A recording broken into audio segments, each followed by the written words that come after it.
Capítulo 10. Autodisciplina. A que tipo de preparação uma pessoa deve se submeter antes de ser capaz de avançar com definição de propósito? A pessoa deve ter domínio sobre si mesma. Este é o segundo dos 7 princípios. A pessoa que não domina a si mesma jamais poderá ser líder de outras.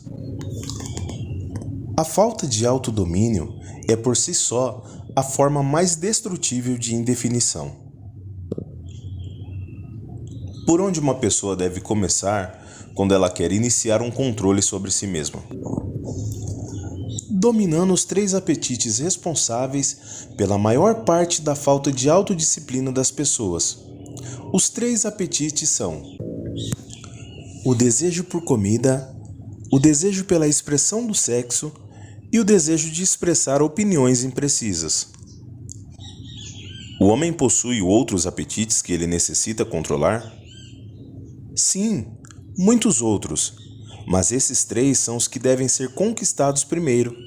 Quando um homem torna-se mestre desses 3 desejos, ele desenvolveu autodisciplina o suficiente para conquistar todos aqueles desejos de menor importância.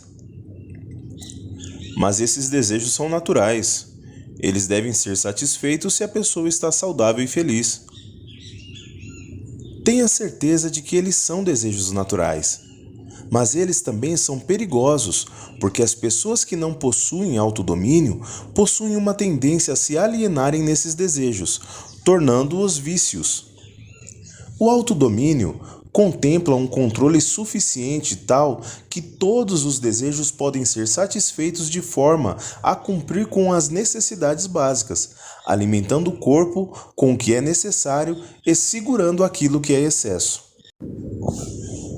O seu ponto de vista é tanto interessante quanto educacional.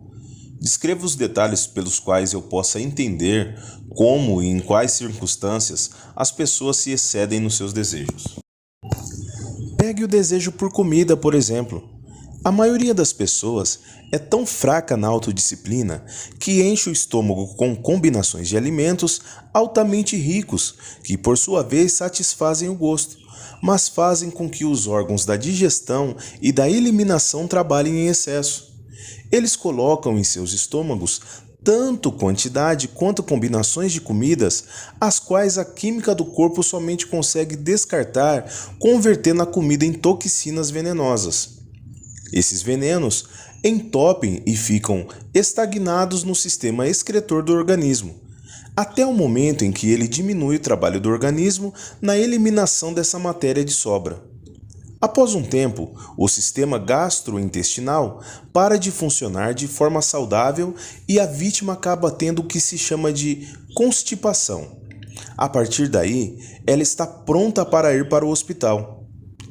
A autointoxicação pelo sistema gastrointestinal leva a química do cérebro a tornar-se algo como uma massa disforme. A vítima, então, fica lenta nos seus movimentos físicos e mentalmente irritada e irrequieta. Se essa pessoa pudesse dar uma olhada e pudesse sentir o cheiro do seu sistema gastrointestinal, ela teria vergonha de se olhar no espelho. Os sistemas excretores das cidades não são os lugares mais agradáveis, quando eles tornam-se sobrecarregados ou entupidos, mas eles são limpos e suaves quando comparados ao sistema gastrointestinal, quando está sobrecarregado ou constipado.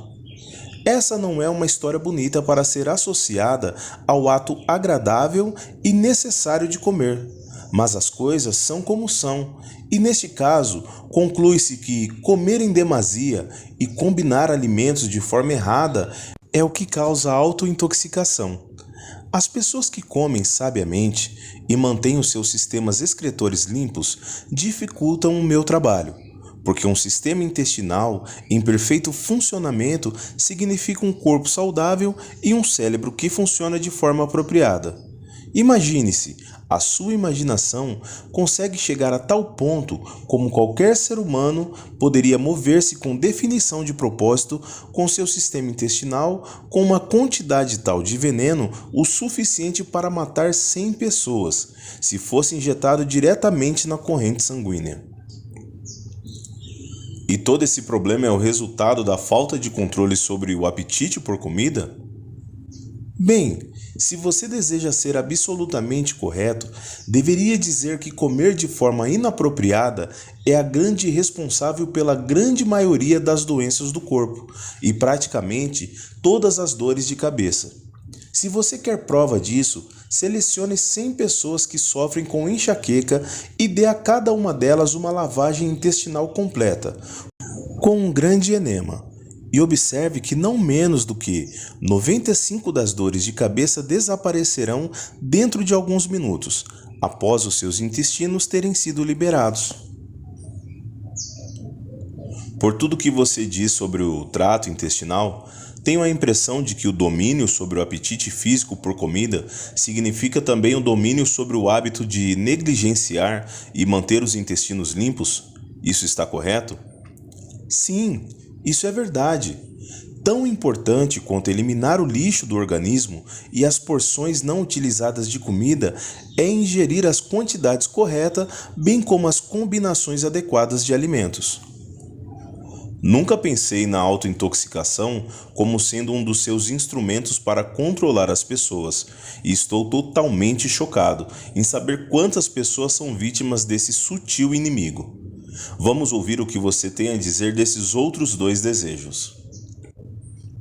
Bem, vamos falar do desejo por sexo. Essa é uma força com a qual controla os fracos e os fortes, os velhos e os jovens, os ignorantes e os sábios.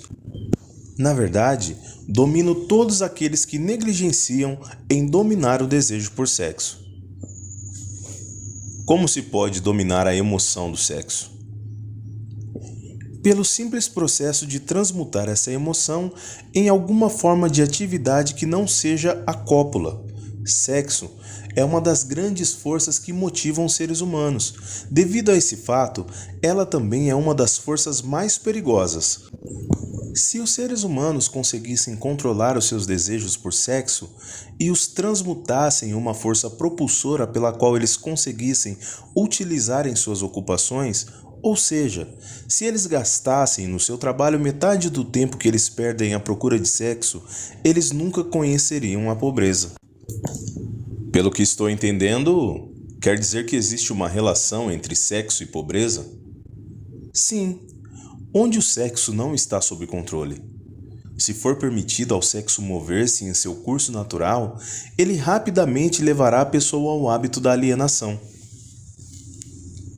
Existe alguma relação entre o sexo e a liderança? Sim, todos os grandes líderes, em todos os caminhos da vida, são altamente sexuados, mas eles seguem o hábito de controlar os seus desejos por sexo, transformando-os em uma força propulsora que os motiva nas suas ocupações. O hábito da indulgência no sexo é tão perigoso quanto o hábito de utilizar drogas ou bebidas? Não há diferença entre esses hábitos. Ambos levam para o controle hipnótico através do hábito da alienação. Por que o mundo olha para o sexo como algo vulgar? Devido ao abuso vulgar que as pessoas fizeram dessa emoção. Não é o sexo que é vulgar. É o indivíduo que negligencia ou se recusa a controlá-lo e guiá-lo. Você quer dizer pela sua afirmação que não se deve satisfazer o desejo por sexo?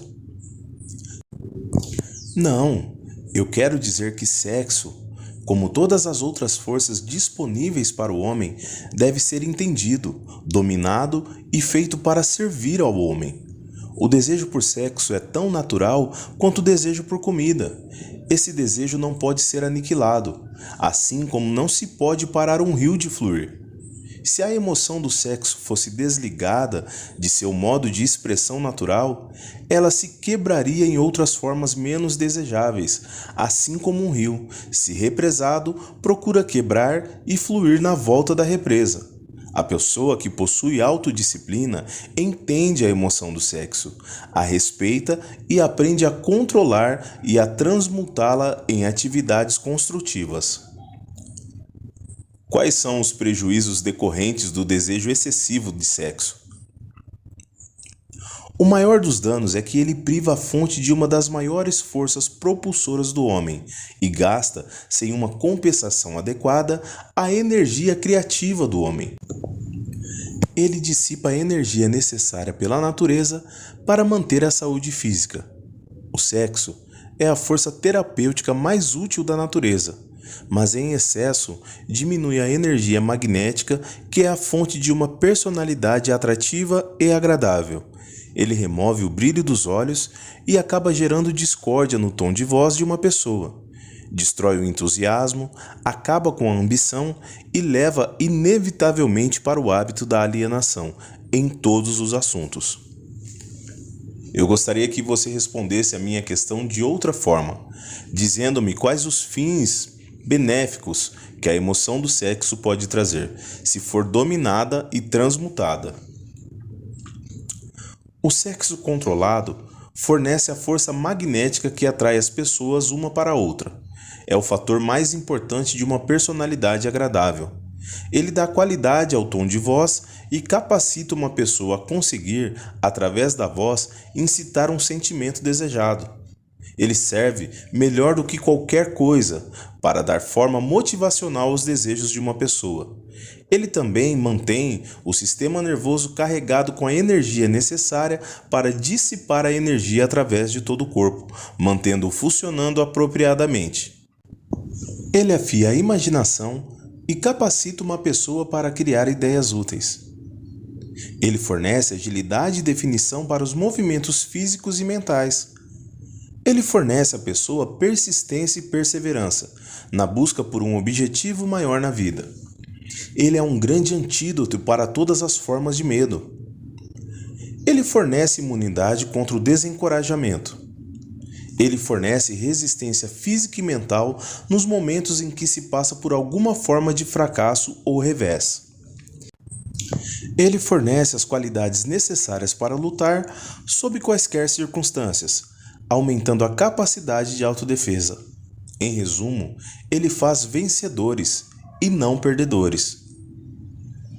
Essas são todas as vantagens que você afirma estarem relacionadas à energia do sexo controlado? Não, elas são somente alguns dos benefícios mais importantes que ele fornece. Talvez alguns acreditarão que a maior parte de todas as virtudes do sexo é que ele é o método que a natureza utiliza-se para a perpetuação de toda a vida no planeta. Só isso já deve remover todo e qualquer pensamento que leve a crer que o sexo seja algo vulgar. Pelo que estou entendendo, baseado no que você diz, a emoção do sexo é uma virtude e não uma falha. Ela é uma virtude quando controlada e direcionada para obter fins desejáveis. Ela é uma falha quando negligenciada e quando se permite sair do controle e levar-nos a atos de luxúria. Por que essas verdades não são ensinadas para as crianças através de seus pais e das escolas? Ambos negligenciam isso porque, na verdade, desconhecem a real natureza do sexo. Para a manutenção da saúde do corpo é tão necessário que se entenda e se use apropriadamente a emoção do sexo, quanto é manter o sistema intestinal limpo. Os dois assuntos devem ser ensinados em todas as escolas e em todas as casas onde haja crianças.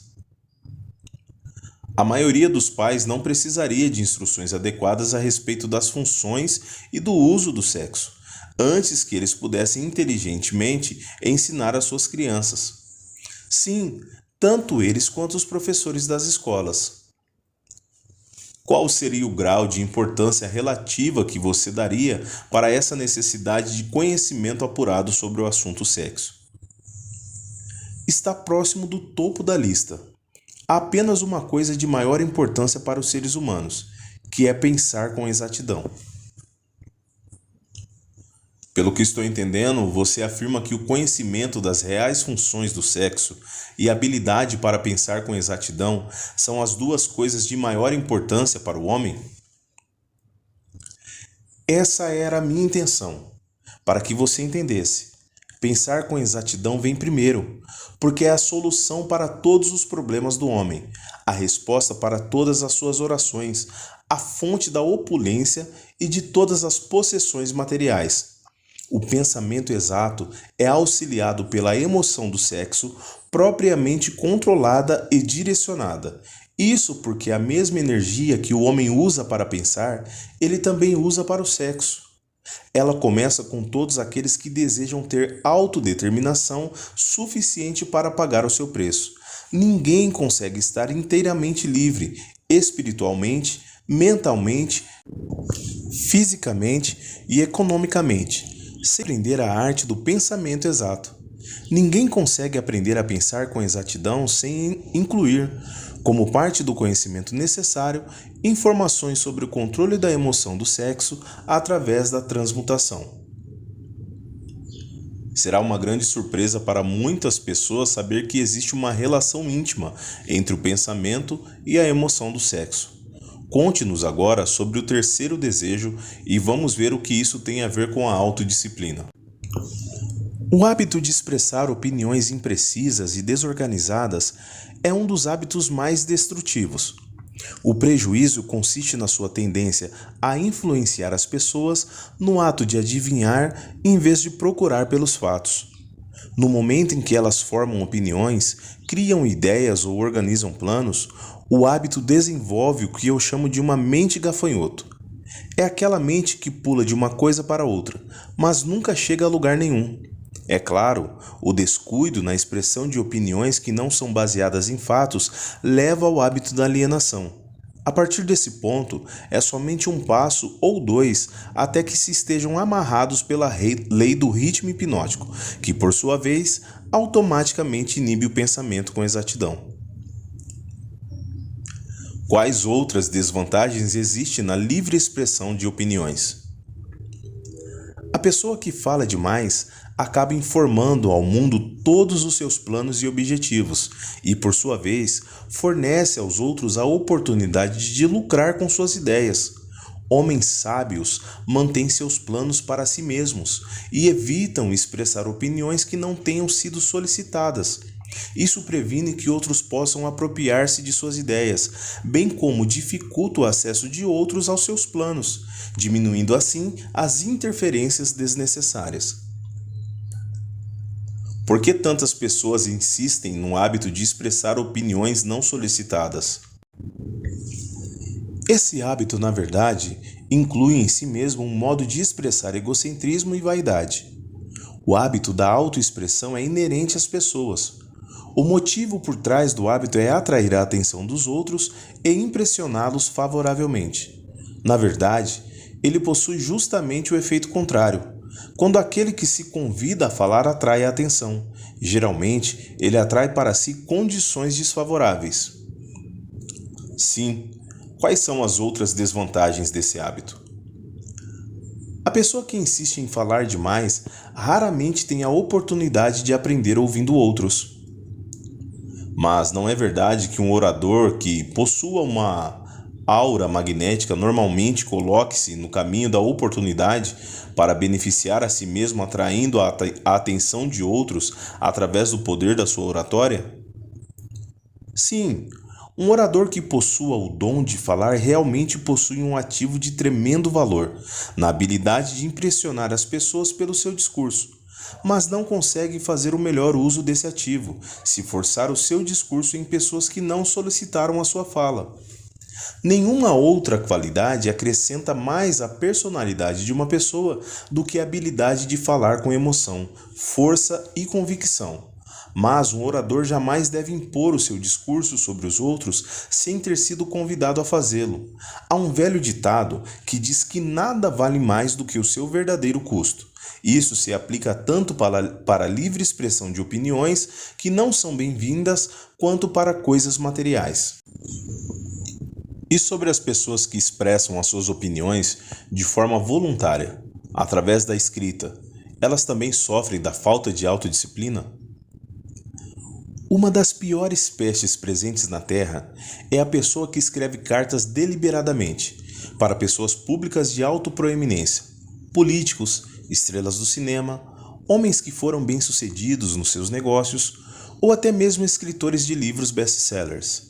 E ainda, pessoas cujos nomes aparecem seguidamente nos jornais são frequentemente assediados por aqueles que escrevem cartas expressando as suas opiniões dos mais diversos assuntos. Mas escrever cartas não solicitadas é uma forma inofensiva de encontrar o prazer através da autoexpressão, não é? Que tipo de dano uma pessoa pode causar por esse hábito? Hábitos são contagiosos. Todo hábito atrai um conjunto de hábitos relacionados. O hábito de fazer qualquer coisa que seja inútil leva à formação de outros hábitos que também são inúteis, especialmente o hábito da alienação. Mas esses não são todos os perigos associados com o hábito do prazer em escrever opiniões não solicitadas. O hábito cria inimigos e coloca em suas mãos armas perigosas pelas quais podem causar grandes transtornos àqueles que insistem em mantê-los. Ladrões, estelionatários e vigaristas pagam altos preços pelos nomes e endereços de escritores desses tipos de cartas, porque, conhecendo-os como eles os conhecem, acabam tornando-se vítimas fáceis de todas as formas de esquemas que resultam na perda do seu dinheiro. Eles referem-se aos escritores de tais cartas como doidos. Se você deseja saber o quão idiota essas pessoas são, leia a seção de cartas de leitores de qualquer jornal, a coluna na qual o jornal publica opiniões voluntárias de seus leitores, e você verá por si mesmo como os escritores de tais cartas antagonizam pessoas e trazem para si a oposição de muitas outras. Eu não tinha ideia, Sua Majestade, de que as pessoas podem criar tanta confusão apenas expressando opiniões não solicitadas. Mas agora que você trouxe o assunto à tona, lembro-me de ter escrito para o editor de uma proeminente revista uma carta de crítica, que obviamente não havia sido solicitada, e que no futuro custaram-me um emprego na sua empresa, que me geraria um alto salário. Esse exemplo é perfeito. O lugar adequado para começar a autodisciplina é exatamente onde você está. O modo para começar é exatamente reconhecendo a verdade de que não existe nada para sempre ou nada de diabólico exceto o poder da lei natural, em toda a criação e em todos os universos. Não existe nenhuma personalidade individual, onde quer que seja, através de todos os universos, que possua o mais ínfimo poder para influenciar um ser humano, exceto a natureza e as próprias pessoas por si mesmas. Não existe ser humano algum agora vivendo ou que já tenha vivido e absolutamente ser humano algum que venha a viver em qualquer ponto do planeta que tenha o direito ou o poder de privar o outro do seu privilégio de exercitar o pensamento livre e independente. Esse privilégio é o único sobre o qual qualquer pessoa pode ter controle absoluto. Nenhum ser humano adulto jamais perde o direito da liberdade de pensamento, mas muitos perdem os benefícios desse privilégio, ou por negligenciá-lo, ou porque já foi tirado deles, por seus pais ou instrutores, antes mesmo da idade do entendimento. Essas verdades são autoevidentes, não menos importantes pelo simples fato de terem sido reveladas a você pelo diabo e não pela minha oposição. Mas no que as pessoas vão se sustentar no momento de uma emergência quando elas não souberem para onde nem a quem apelar? Deixe que elas se apoiem na única fonte de força disponível para qualquer ser humano. E o que é essa força? Eles mesmos. A força de seus próprios pensamentos. A única força que eles podem controlar e na qual eles devem se sustentar. A única força que não pode ser nunca pervertida, modificada, mexida e falsificada por outros seres humanos mal intencionados. Tudo o que você diz parece lógico. Mas por que eu deveria vir justamente para o diabo para descobrir tais verdades tão profundas? Vamos voltar para os 7 princípios. Você revelou informação suficiente que mostra claramente que o segredo de como quebrar o poder do ritmo hipnótico está justamente embutido nos 7 princípios. Você mostrou também que o mais importante de todos esses princípios é a autodisciplina. Agora vá em frente e descreva os outros 5 princípios que você ainda não mencionou e indique quais as suas funções para auxiliar uma pessoa a adquirir a autodisciplina. Primeiro, deixe-me resumir essa parte da minha confissão revelada até o presente momento. Eu lhe contei francamente que meus 2 instrumentos mais efetivos para dominar os seres humanos são o hábito da alienação e a lei do ritmo hipnótico.